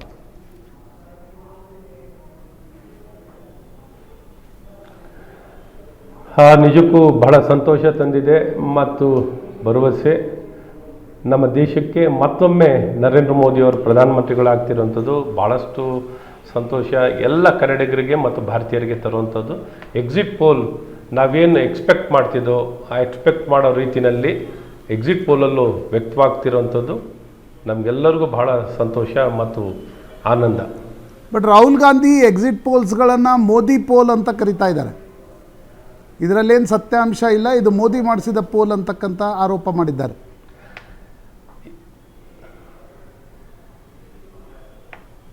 ನೀವು ಪ್ರತಿಪಕ್ಷದಿಂದ ಇನ್ನೇನು ಬಯಸ್ಲಿಕ್ಕೆ ಸಾಧ್ಯವಾಗುತ್ತೆ? ಇವಾಗ ಅವ್ರ ವಿರುದ್ಧವಾಗಿ ಅಥವಾ ಅವ್ರು ಬಯಸಿದ ರೀತಿಯಲ್ಲಿ ಎಕ್ಸಿಟ್ ಪೋಲ್ ಬರ್ತಿಲ್ಲ ಅಂದಾಗ ಅದು ಸಾಮಾನ್ಯವಾಗಿ ಅವರ ಪ್ರತಿಪಕ್ಷದಿಂದ ಬಾಯಿ ಚಪ್ಪಲ ಯಾವಾಗಲೂ ಏನು ಒಳ್ಳೆಯದಾಗಿ ಬಂದರೂ ಮೋದಿಯವ್ರ ಪರವಾಗಿ ಬಂದಾಗ, ಬಿ ಜೆ ಪಿಯವ್ರ ಪರವಾಗಿ ಬಂದಾಗ, ಎನ್ ಡಿ ಎ ಪರವಾಗಿ ಬಂದಾಗ ಸಾಮಾನ್ಯವಾಗಿ ಅಲಗಳಿಯುವಂಥದ್ದು.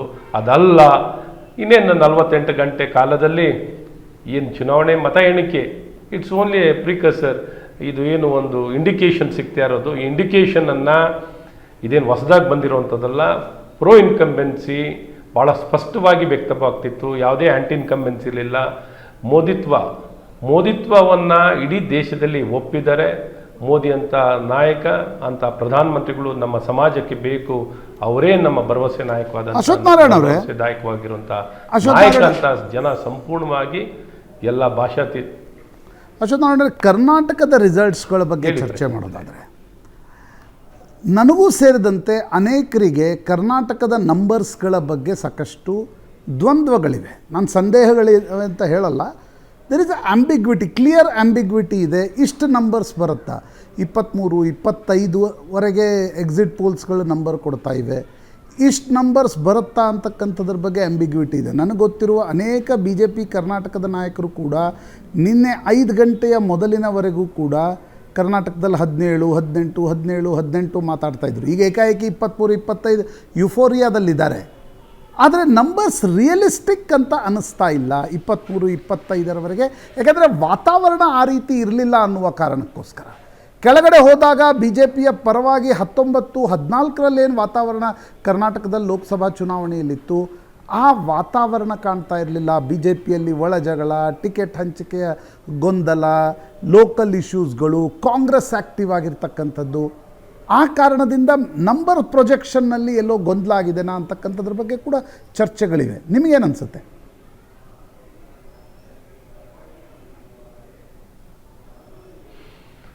ಇಲ್ಲ, ನೀವು ಈ ಒಂದು ರಾಜಕೀಯ ರಂಗದ ಬಗ್ಗೆ ಉದ್ದ ಆಳ ಭಾಳ ಚೆನ್ನಾಗಿ ಅರ್ತಿರೋಂಥವ್ರು. ನಮ್ಮಾಗಿ ನೀವು ಇನ್ನೂ ಭಾಳ ಅಕಾಡೆಮಿಕ್ ಆಗಿಯೂ ಪ್ರಾಕ್ಟಿಕಲಾಗಿ ನೋಡಿರೋಂಥವ್ರು. ಏನಂದರೆ ವಾತಾವರಣ ಅಂತೂ ಅದ್ಭುತವಾಗಿತ್ತು.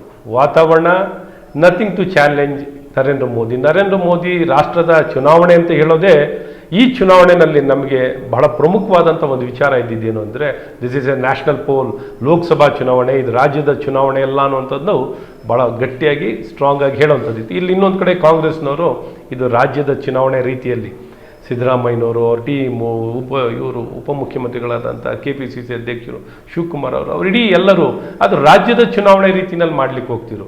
ಗ್ಯಾರಂಟಿ ಆಧಾರಿತವಾಗಿ ಚುನಾವಣೆ ಮಾಡಲಿಕ್ಕೆ ಪ್ರಯತ್ನ ಮಾಡ್ತಿದ್ರು. ಮತ್ತು ಇವತ್ತೆಲ್ಲೋ ಒಂದು ಕಡೆ ಮೋದಿಯವರ ಅಲೆ ಅದ್ಭುತವಾಗಿತ್ತು, ವಾತಾವರಣ ಅದ್ಭುತವಾಗಿತ್ತು. ಜನ ಮತ್ತೊಮ್ಮೆ ನರೇಂದ್ರ ಮೋದಿಯವರು ಬೇಕು ಅನ್ನೋಂಥದ್ದು ಭಾಳ ಸ್ಪಷ್ಟವಾಗಿ ಬಯಸಿದ್ರು. ಆದರೆ ಆ ಮಟ್ಟಕ್ಕೆ ಎಲ್ಲ ಒಂದು ಕಡೆ ನೀವೇನು 25 ನಂಬರ್, ಈಗಿರೋಂಥದ್ದು ನಂದು 25 ನಂಬರೇ, ಈಗಿರೋದು JDS ಅವ್ರದ್ದು ಸೇರಿಸಿ ಇಂಡಿಪೆಂಡೆಂಟು ಸುಮಲತಾ ಅವ್ರದ್ದು ಸೇರಿಸಿ 27 ಸೀಟ್ ಇದೆ. ಕಾಂಗ್ರೆಸ್ಗಿರೋದು ಒಂದೇ ಸೀಟು. ವಾತಾವರಣ ಅಂತೂ ಈಗಿರೋಂಥ ಆಧಾರ ನಮಗೆ 27 ಸೀಟ್ ಇರೋಂಥವ್ರು ಖಂಡಿತ ನಾವು ಇಷ್ಟು ಸೀಟ್ಗಳನ್ನು ಗೆಲ್ಲಬೇಕಿತ್ತು. ಆದರೆ ಈ ನಮಗೂ ಏನು ಎದುರಾಳಿಯಾದಂಥ ಕಾಂಗ್ರೆಸ್ ಪಕ್ಷದವರು ಭಾಳ ಚೆನ್ನಾಗಿ ತಯಾರು ಮಾಡ್ಕೊಂಡಿರೋ ಎಲೆಕ್ಷನ್, ಅವರೂ ಭಾಳ ಪ್ರಬಲವಾಗಿ ಗ್ಯಾರಂಟಿ ಆಧಾರಿತವಾಗಿ ಏನು ಎಲೆಕ್ಷನ್ ಮುಂಚೆ ತಮ್ಗೆ ಗೊತ್ತಿದ್ದ ಹಾಗೆ 8,000 10,000 ವೈಯಕ್ತಿಕವಾಗಿ ಅವರ ಖಾತೆಗಳಿಗೆ ಬರೆಸಿರುವಂಥದ್ದು, ಬೇರೆ ಬೇರೆ ಪ್ರಯತ್ನಗಳು ಮಾಡಿರೋದು, ತುಷ್ಟೀಕರಣ ಮಾಡಿರೋದು, ಸಮಾಜನ ಜಾತಿ ಆಧಾರಿತವಾಗಿ ಪ್ರಚಾರಗಳನ್ನು ಮಾಡಿರೋದು, ದ್ವೇಷ, ವೈಮನಸ್ಸು, ಇನ್ನೊಂದು ಮತ್ತೊಂದು ಏನೆಲ್ಲ ಬ್ಯಾಡವಾದ ನೆರೆಟಿವ್ಸ್ನ, ಬ್ಯಾಡವಾದ ಗ್ರೂಪ್ಸ್ಗಳನ್ನು ಯಾವ ರೀತಿ ಒಂದು ಎಲೆಕ್ಷನನ್ನು, ಅಸೆಂಬ್ಲಿ ಎಲೆಕ್ಷನಲ್ಲಿ ಏನೆಲ್ಲ ಗ್ರೂಪ್ಸ್ಗಳು ಇಟ್ಕೊಂಡು ಜನರಲ್ಲಿ ಗೊಂದಲ ನಿರ್ಮಾಣ ಮಾಡಬೇಕು, ಏನೆಲ್ಲ ನೆರೇಟಿವ್ಸ್ಗಳನ್ನ ಸೆಟ್ ಮಾಡಬೇಕು ಅಂತ ಪ್ರಯತ್ನಗಳು ಮಾಡಿದ್ರು. ಇಂಥ ಪ್ರಯತ್ನಗಳು ಲೋಕಸಭಾ ಎಲೆಕ್ಷನಲ್ಲೂ ಭಾಳಷ್ಟು ಮಾಡಿದ್ದಾರೆ. ಮತ್ತು ಟಕಾಟಕ್ ರಾಹುಲ್ ಗಾಂಧಿಯ ಟಕಾಟಕ್ ಸ್ಕೀಮನ್ನು ಈ ಟಕಾಟಕ್ ಸ್ಕೀಮ್ಗಳನ್ನು ಇಲ್ಲಿ ತರುವಂಥ ಪ್ರಯತ್ನಗಳು ಮಾಡಿದ್ದಾರೆ. ಇವತ್ತೇನು ಭ್ರಷ್ಟಾಚಾರದ ಈ ಕಾಂಗ್ರೆಸ್ನಲ್ಲಿ ಎಲ್ಲೋ ಒಂದು ಕಡೆ ಇಂಥ ಎಲ್ಲ ರೀತಿಯಾದಂಥ ಪ್ರಯತ್ನಗಳನ್ನು ಮಾಡಿ ಬಲವಾಗಿ ಮೆಷಿನರಿಗಳನ್ನು, ಹಣ ಬಳಕೆ, ಇನ್ನೊಂದು ಅಶ್ವಥ್ ನಾರಾಯಣ ಅವರ ಮೋದಿ ಅಂಡರ್ ಕರೆಂಟ್ ವರ್ಕ್ ಆದರೆ ಈ ನಂಬರ್ಸ್ಗಳು ಬರ್ತವೆ.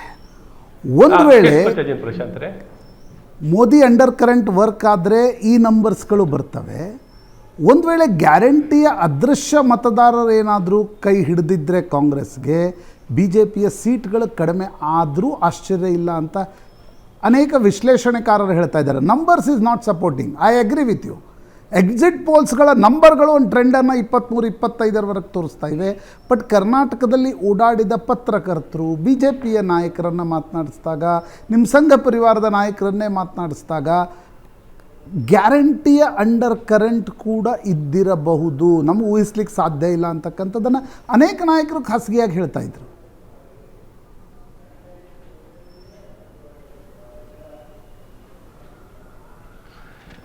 ನೋಡಿ ಸರ್, ಪ್ರಶಾಂತ್ರೆ, ನ್ಯಾಯಪತ್ರನೂ ಒಂದು ತಂದು ನ್ಯಾಯಪತ್ರದಲ್ಲಿ ಏನು ಹೇಳ್ತಿದ್ದಾರೆ, ಸ್ಟ್ರೈಟ್ ಅವೇ ತಿಂಗಳಿಗೆ 8,500 ರೂಪಾಯಿ ದುಡ್ಡನ್ನು ಕೊಡ್ತೀವಿ, ಗ್ಯಾರಂಟಿ, ಈ ರೀತಿ ಗ್ಯಾರಂಟಿ, ಇನ್ನೊಂದು ಮಳೆ ಗ್ಯಾರಂಟಿ, ಇನ್ನೊಂದು ಕೇಂದ್ರ ಸರ್ಕಾರದ ಗ್ಯಾರಂಟಿ, ಈ ರೀತಿ ಯಾವುದು ಮಾಡಲಿಕ್ಕಾಗಲ್ಲ, it is just impractical, not possible ಅನ್ನೋಂಥ ಈ ಕಾರ್ಯಕ್ರಮಗಳನ್ನು ಇನ್ನೊಂದು ಕಡೆ ತಿಳಿಸುವಂಥ ಪ್ರಯತ್ನ ಮಾಡಿದ್ದಾರೆ. ಇದ್ರ ಮಧ್ಯದಲ್ಲೂ ಮೋದಿಯವರ ಅಲೆ ಬಗ್ಗೆ ಎರಡನೇ ಡಿಸ್ಪ್ಯೂಟೇ ಇಟ್ಕೋಬೇಡಿ ಸರ್. ಮೋದಿಯವರ ಅಲೆನೇ ಇವತ್ತು ನಮಗೆ ಸೀಟನ್ನು ತರ್ತಾ ಇರೋದು ಖಂಡಿತ. ಮತ್ತು ಒಂದು ಮೈತ್ರಿ ಮಾಡ್ಕೊಂಡಿರೋಂಥ JDS ಮೈತ್ರಿ ಮಾಡ್ಕೊಂಡಿರೋದು ಒಂದು ದೊಡ್ಡ ಶಕ್ತಿನೂ ಆಗಿದೆ. ಮೈತ್ರಿ ನರೇಂದ್ರ ಮೋದಿಯವರ ಒಂದು ನಾಯಕತ್ವ ಅಲೆ ನಿಜಕ್ಕೂ ಭಾಳ ಬಲವಾಗಿದೆ, ಅದ್ರ ಬಗ್ಗೆ ಅನುಮಾನ ಇಲ್ಲ. ಅದ್ರ ಜೊತೆ ಕಾಂಗ್ರೆಸ್ ಅವ್ರ ಗ್ಯಾರಂಟಿನೂ ಸ್ಟ್ರಾಂಗ್ ಆಗಿದೆ, ಇಲ್ಲ ಅಂತ ನಾವು ಡಿಸ್ಪ್ಯೂಟ್ ಮಾಡಲಿಕ್ಕಾಗಲ್ಲ. ಡೆಫಿನೆಟ್ಲಿ ಇವ್ ಅಗ್ರಿ, ಅವರು ಮಾಡಿರೋ ಪ್ರಯತ್ನವೂ ಚೆನ್ನಾಗಿದೆ. ಬಟ್ ಇದರ ಮಧ್ಯದಲ್ಲೂ, ಎಲ್ಲರ ಮಧ್ಯದಲ್ಲೂ ನಮಗೆ ಸೈಲೆಂಟ್ ವೇವ್ ಅಂತ ಏನಿದೆಯೋ ಸ್ಟ್ರಾಂಗ್ ಆಗಿದೆ. ಖಂಡಿತ ಇದನ್ನು ಕೆಲವು ಸಲ ನಾವು ಪ್ರೆಡಿಕ್ಟ್ ಮಾಡಲಿಕ್ಕಾಗಲ್ಲ. ಬಟ್ ನಮಗಂತೂ ವಿಶ್ವಾಸ ಇದೆ. ಆ್ಯಕ್ಚುಲಿ ನಾವು 28 ಗೆಲ್ಲಬೇಕಿತ್ತು ಕರ್ನಾಟಕದಲ್ಲಿ. ಪ್ರಶಾಂತರೇ, ಮುಖ್ಯವಾಗಿ ನಾನೊಬ್ಬ ಈ ಭಾರತೀಯ ಜನತಾ ಪಾರ್ಟಿ ಒಬ್ಬ ಕಾರ್ಯಕರ್ತನಾಗಿ ನಾನು ಹೇಳಬೇಕು ಅಂದರೆ 28 ಗೆಲ್ಲಕ್ಕೆ ನಮ್ಗೆ ಅವಕಾಶ ಇತ್ತು. 28 ಗೆಲ್ಲಕ್ಕೆ 19ರ ಅಲೆಗಿಂತನೂ ಈ ದಿನವೂ ಚೆನ್ನಾಗಿತ್ತು. ಬಟ್ ಅದನ್ನು ನಾವು ಕನ್ವರ್ಟ್ ಮಾಡೋದ್ರಲ್ಲೆಲ್ಲ ಒಂದು ಕಡೆ ನಾವೂ ಒಂದು ಸ್ವಲ್ಪ ಹಿನ್ನಡೆ ಆಗಿರೋಂಥದ್ದಿದೆ. ಡೆಫಿನೆಟ್ಲಿ 28 ಗೆಲ್ಲುವಂಥ ಅವಕಾಶ ಇತ್ತು, ಅದರಲ್ಲೇನು ಅನುಮಾನ ಇಲ್ಲ. ಬಟ್ ಇನ್ನೂ ಎಫರ್ಟ್ಸ್ ಹೆಚ್ಚಾಗಬೇಕಾಗಿತ್ತು. ನಮ್ಮ ಪ್ರಯತ್ನದಲ್ಲಿ ಇನ್ನೂ ಹೆಚ್ಚು ಮಾಡಬೇಕಿತ್ತು. ಇನ್ನು ಸ್ಟ್ರೈಕಿಂಗ್ ರೇಟ್ 100% ಇಲ್ಲ, ಹೀಗೆ 28ಕ್ಕೆ 28 ಗೆಲ್ತಿದ್ದು ಅಂತ ಭರವಸೆದಾಯಕವಾಗಿ ಹೇಳಬೇಕು ಅಂದರೆ ಇನ್ನೂ ಹೆಚ್ಚು ಹೋಮ್ವರ್ಕ್ ನಾವು ಮಾಡಬೇಕಿತ್ತು ಅಂತ ನಾನು ಹೇಳೋಕ್ಕೆ ಇಷ್ಟಪಡ್ತೀನಿ. ನಮ್ಮ ರಾಜಕೀಯ ವಿಶ್ಲೇಷಕ ಶಂಕರ್ ಶೆಟ್ಟಿ ಅವರಿದ್ದಾರೆ. ಶಂಕರ್ ಶೆಟ್ಟರು ನಿಮ್ಗೆ ಪ್ರಶ್ನೆಯನ್ನು ಕೇಳ್ತಾರೆ. ಶಂಕರ್ ಶೆಟ್ಟಿ. ಸತ್ಯನಾರಾಯಣ ರೈ ಕೇಳ್ತಾ. ಸತ್ಯನಾರಾಯಣ ರೈ, ಶಂಕರ್ ಶೆಟ್ಟಿ ಯಾರು? ನಮಸ್ಕಾರ ಶಂಕರ್ ಶೆಟ್ಟಿ. ಹಾಂ, ಅಲ್ಲ ಫಸ್ಟ್ ಆಫ್ ಆಲ್ ನಿಮಗೆ ನಾನಂತೂ ಕೇಳುತ್ತೆ ಶಂಕರ್ ಶೆಟ್ರೆ, ನಿಮ್ಮ ಮಾತು ಕೇಳೋಣ, ನಿಮ್ಮ ಪ್ರಶ್ನೆ ಕೇಳೋಕ್ಕೆ. ನನಗಂತೂ ಎಕ್ಸಿಟ್ ಪೋಲ್ನ ನಾನು ಬಿಲೀವ್ ಮಾಡ್ತೇನೆ. ಸೊ ಅದಕ್ಕಾಗಿ ಇನ್ ಅಡ್ವಾನ್ಸ್ ನಿಮಗೆ ಕಂಗ್ರ್ಯಾಚುಲೇಷನ್ ಅಂತ ಹೇಳ್ತೇನೆ ಆ್ಯಕ್ಚುಲಿ. ಯಾಕಂದರೆ ಮೋದಿಯವರು 3ನೇ ಬಾರಿ ಪ್ರೈಮ್ ಮಿನಿಸ್ಟರ್ ಆಗ್ತಾರೆ. ನಿಮ್ಮ ಕರ್ನಾಟಕದ ಸಾಧನೆಯೂ ಕೂಡ ಭಾರಿ ಚೆನ್ನಾಗಿದೆ. ಯಾಕಂದರೆ ಒಂದು ಲಾಸ್ಟ್ 25 ವರ್ಷದಿಂದ ವಿಧಾನಸಭೆ ಇಲೆಕ್ಷನ್ ಹಿಂದೆ ಮುಂದೆ ಆಗ್ಬೋದು, 25 ವರ್ಷದಿಂದಲೂ ನಂಬರ್ 1 ಪಾರ್ಟಿಯಾಗಿ ಲೋಕಸಭೆ ಎಲೆಕ್ಷನ್ ನಂಬರ್ 1 ಪಾರ್ಟಿಯಾಗಿ BJP ಎಮರ್ಜ್ ಆಗ್ತಾ ಇತ್ತು. ಈ ಸಲ ಎಮರ್ಜ್ ಆಗಿದೆ. ಆ್ಯಕ್ಚುಲಿ ಈ ಎಲೆಕ್ಷನ್ನೇ ನಡೆದು ನಿಮ್ಮಲ್ಲಿ ನೋಡ್ತಾ ಇರುವಾಗ, ಪ್ರಚಾರ ನೋಡ್ತಾ ಇರುವಾಗ Modi popularity versus Congress guarantee ಮಧ್ಯೆ ನಡೆದ ಎಲೆಕ್ಷನ್ ಇದು. ಅಲ್ಟಿಮೇಟ್ಲಿ ಎಕ್ಸಿಟ್ ಪೋಲ್ ನೋಡಿದರೆ Modi guarantee one against Modi popularity 1 against Congress guarantees ಅಂತ ಆಗ್ತದೆ. ನಿಮ್ಮ ಅಭಿಪ್ರಾಯ ಅದಕ್ಕೆ ಆಗಿರ್ಬೋದಾ?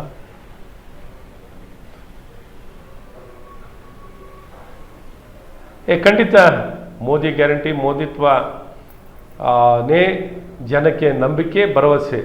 ಇವರಿಷ್ಟು ಹಣದ ಆಮಿಷ, ಬೇರೆ ಬೇರೆ ಈ ಬರೀ ವೆಲ್ಫೇರ್ ಆಧಾರಿತವಾಗಿಯೇ ಚುನಾವಣೆ ನಡೆಸ್ಲಿಕ್ಕೆ ಹೋಗಿದ್ರು. ಮತ್ತು ಈ ರೀತಿ ಹಲವಾರು ನೆರೇಟಿವ್ಗಳನ್ನು, ಬೇರೆ ಬೇರೆ ದ್ವೇಷ ವೈಮನಸ್ಸುಗಳನ್ನು ಬಳಸುವಂಥ ಹಲವಾರು ಪ್ರಯತ್ನಗಳು ಮಾಡಿದ್ರು. It is part of politics, ಅದನ್ನು ನಾನೇನು ಹೇಳೋಕ್ಕಾಗಲ್ಲ. ಬಟ್ ನೀವು ಹೇಳ್ದಂಗೆ ಮೋದಿ ಗ್ಯಾರಂಟಿನೇ ಇಲ್ಲಿ ಖಂಡಿತ ಗೆಲ್ಲುವಂಥದ್ದಿದೆ. ಅದು ಭಾಳ ಸ್ಪಷ್ಟವಾಗಿರುವಂಥ ಜನಾಭಿಪ್ರಾಯ. ಮತ್ತೊಮ್ಮೆ ನರೇಂದ್ರ ಮೋದಿ ಬೇಕು ಅನ್ನೋಂಥದ್ದಿತ್ತು.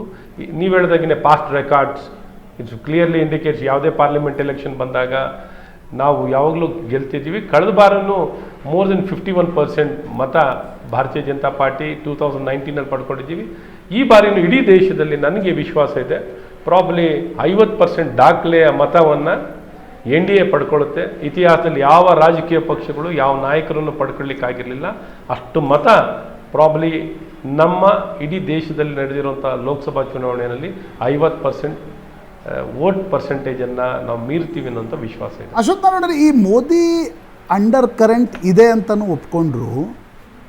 23ರ ವಿಧಾನಸಭಾ ಚುನಾವಣೆಯ ನಂತರ ನೀವು JDS ಜೊತೆ ಮೈತ್ರಿ ಮಾಡಿಕೊಳ್ಬೇಕಾದ ಅನಿವಾರ್ಯತೆ ಬಂತು. ನೀವೇ ಅಪ್ಪ ಮಕ್ಕಳ ಪಕ್ಷ ಅಂತ ಹೇಳ್ತಾ ಇದ್ದೆ, ಮೈತ್ರಿ ಮಾಡ್ಕೊಂಡು ಲೋಕಸಭಾ ಚುನಾವಣೆಯನ್ನು ಎದುರಿಸಬೇಕಾಗಿ ಬಂತು.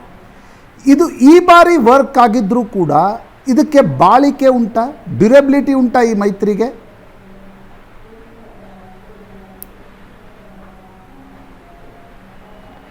ಖಂಡಿತ ಡ್ಯೂರಬಿಲಿಟಿ ಡೆಫಿನೆಟ್ ಆಗಿರುತ್ತೆ. ನೋಡಿ, ಏನು ಜನತಾ ಪಕ್ಷ ಪ್ರಾರಂಭ ಆಗಿದೆ, ಕಾಂಗ್ರೆಸ್ ವಿರುದ್ಧವಾಗಿ ಪ್ರಾರಂಭ ಆಗಿದ್ದು. ನೋಡಿ, ಅದೇ JDS ಕಾಂಗ್ರೆಸ್ ಪಕ್ಷ ಮೈತ್ರಿ ಮಾಡಿಕೊಂಡಾಗ ಜನ ತಿರಸ್ಕಾರ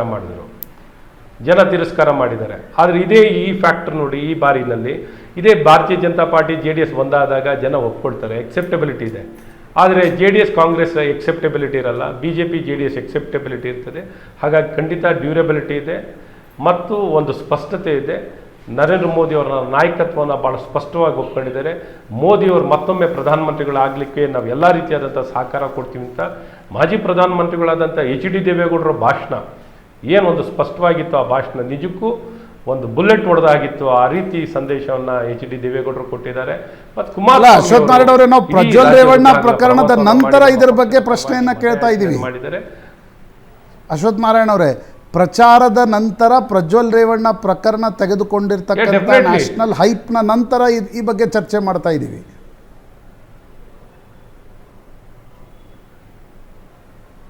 ನೋಡಿ, ಆ ಪ್ರಜ್ವಲ್ ರೇವಣ್ಣವನ್ನು ಅದು ವೈಯಕ್ತಿಕವಾಗಿ ಅವನ ವಿಚಾರ, ಒಬ್ಬ ವ್ಯಕ್ತಿ ವಿಚಾರ.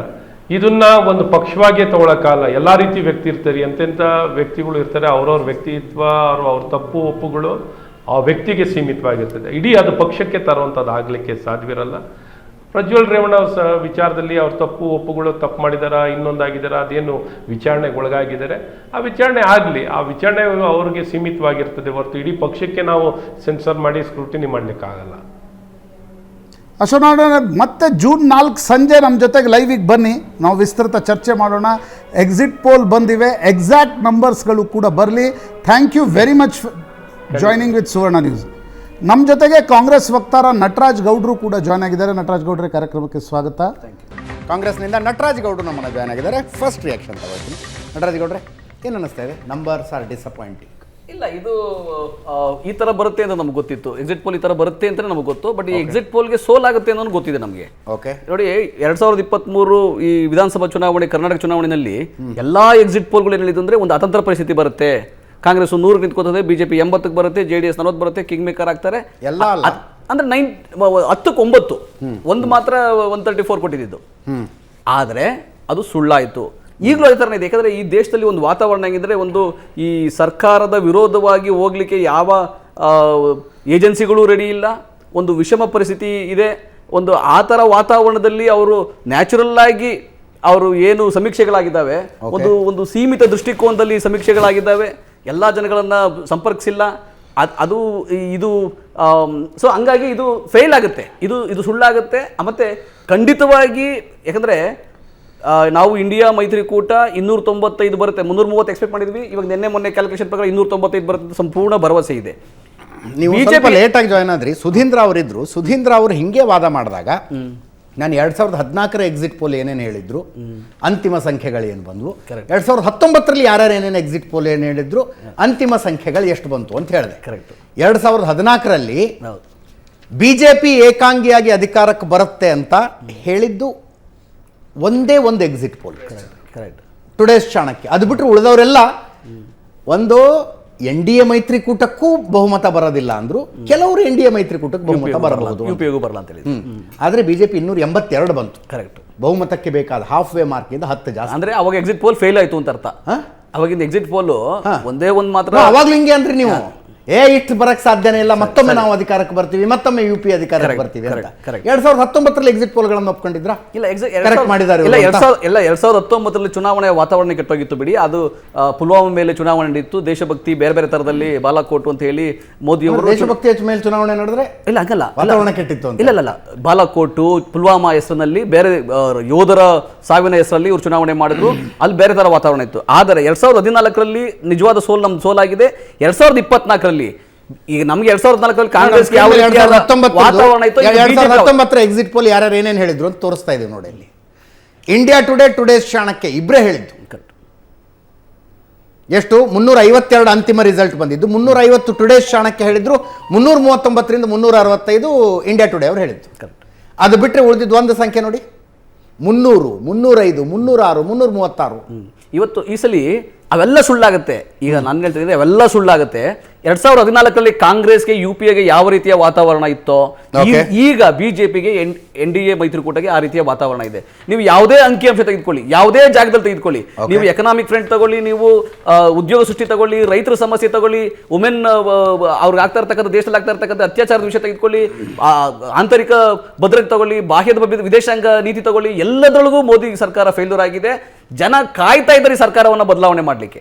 ಆಮೇಲೆ ಇದು ಈಗ ಆ ವಿಷಯಗಳ ಬಗ್ಗೆ ಮಾತಾಡೋಣ.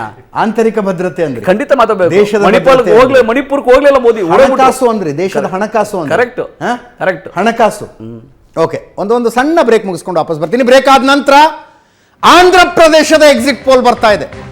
ಆಂಧ್ರ ಪ್ರದೇಶದಲ್ಲಿ ವಿಧಾನಸಭಾ ಚುನಾವಣೆಗಳು ನಡೆದಿದ್ದಾವೆ. ವಿಧಾನಸಭಾ ಚುನಾವಣೆಗಳ ಎಕ್ಸಿಟ್ ಪೋಲ್ ಬರ್ತಾ ಇದೆ. TDP ಜೊತೆಗೆ ಬಿಜೆಪಿ ಮಾಡಿಕೊಂಡಿರುವಂತಹ ಜನಸೇನೆಯನ್ನು ಒಳಗೊಂಡಿರುವಂತಹ ಮೈತ್ರಿ, NDA ಮೈತ್ರಿ ಅಧಿಕಾರಕ್ಕೆ ಬರುತ್ತಾ, ಅಥವಾ ಮತ್ತೊಮ್ಮೆ YSR ಕಾಂಗ್ರೆಸ್ನ ಜಗನ್ ರೆಡ್ಡಿಯ ರಾಜ್ಯಭಾರ ಮುಂದುವರಿಯುತ್ತಾ?